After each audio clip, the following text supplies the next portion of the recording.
परतीच्या पावसानं महाराष्ट्राला पुन्हा एकदा ओलचिंब केलंय, झोडपून काढलंय। पण पिकांच्या काढणीच्या काळातच कोसळलेल्या मुसळधार पावसामुळे बळीराजाची मेहनत वाया जाते की काय अशी भीती निर्माण झाली आहे।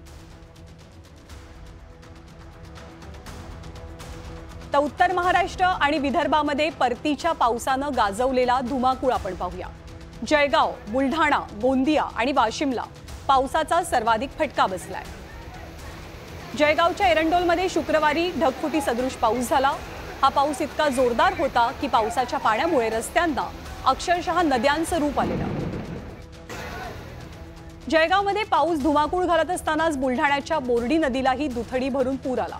या पुराच्या पाण्यातनं बैलगाडी नेणं बैलगाडी चालकाच्या अंगलट आलं। पुराच्या पाण्यात ही बैलगाडी उलटली आणि यावेळेला स्थानिकांनी प्रसंगावधान दाखवून दोघांचा जीव वाचवला। तर गोंदिया जिल्ह्यामध्ये अनेक ठिकाणी वादळी वाऱ्यासह झालेल्या पावसामुळे शेती पिकांचं मोठं नुकसान झालंय। हातातोंडाशी आलेली धान पिकं जमीनदोस्त झाली। परतीच्या पावसानं शेतकऱ्यांची तोंडाशी आलेला घास हिरावला गेलाय, त्यामुळे शेतकरी पुन्हा एकदा चिंतेत आहे। सरकारनं तात्काळ मदत करावी अशी मागणी शेतकऱ्यांची आहे।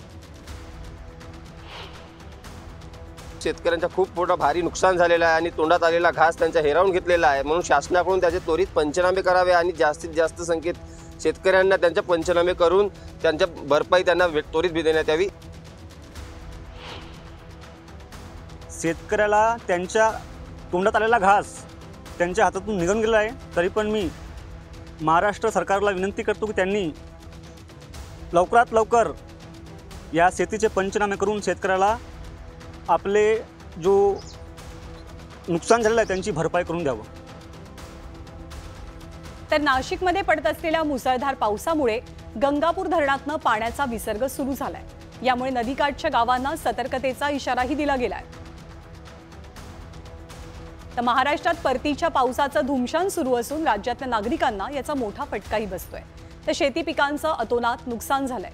शनिवारसाठी राज्याच्या अनेक भागात हवामान खात्यानं पावसाचा अलर्ट जारी केलाय।